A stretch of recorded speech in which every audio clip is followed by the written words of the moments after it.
Tabitha Rue and I would like to present is ability grouping and effective strategy.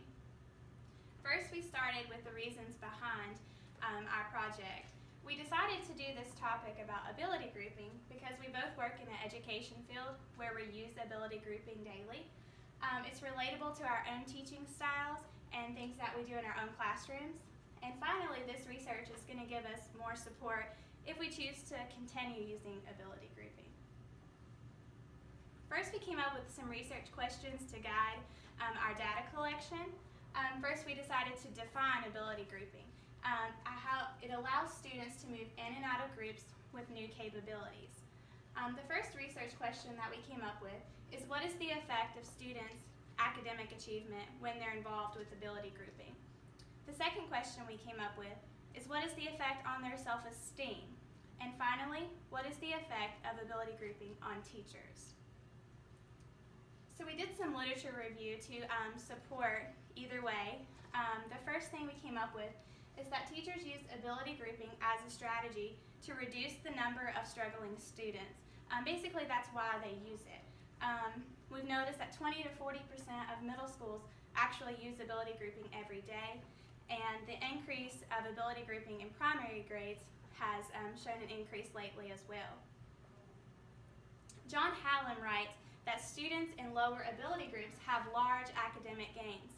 But through our research, John Hattie completely disagrees. He said that students in lower ability groups work in deadening environments where their expectations do not meet the reality. And John Hattie continues with that students are less engaged and they develop poor attitudes from being in ability groups. Finally, lower level ability groups come with a stigma, which has a negative effect on student self-esteem, which is why we came up with that additional research question. Students in lower level ability groups rarely move up to higher groups, and John Hattie concludes that there's actually zero to no effect on ability grouping in the classroom. Hi, my name is Tabitha Rue, and I'm going to talk to you the rest about the research project that Tiffany and I did. Our subjects consisted of teachers from an elementary school in Southwest Virginia and a middle school in East Tennessee. The teachers were of varying backgrounds, experience, degrees. We gave a survey that we created to every teacher and every administrator in the building. We had 28 people return the survey to us completed, and we collected data over about a 2-week period.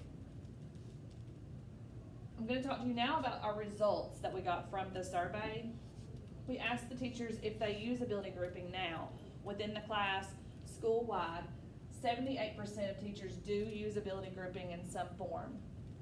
So then we asked, what effect do they see on student academic achievement when they use ability grouping? 57% see a positive effect on academic achievement, while 25% see a negative effect.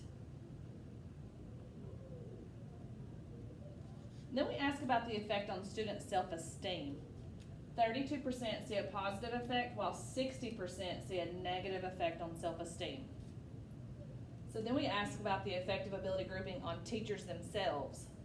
39% see a positive effect, while 32% see a negative effect. It's pretty close on how the teachers feel about it.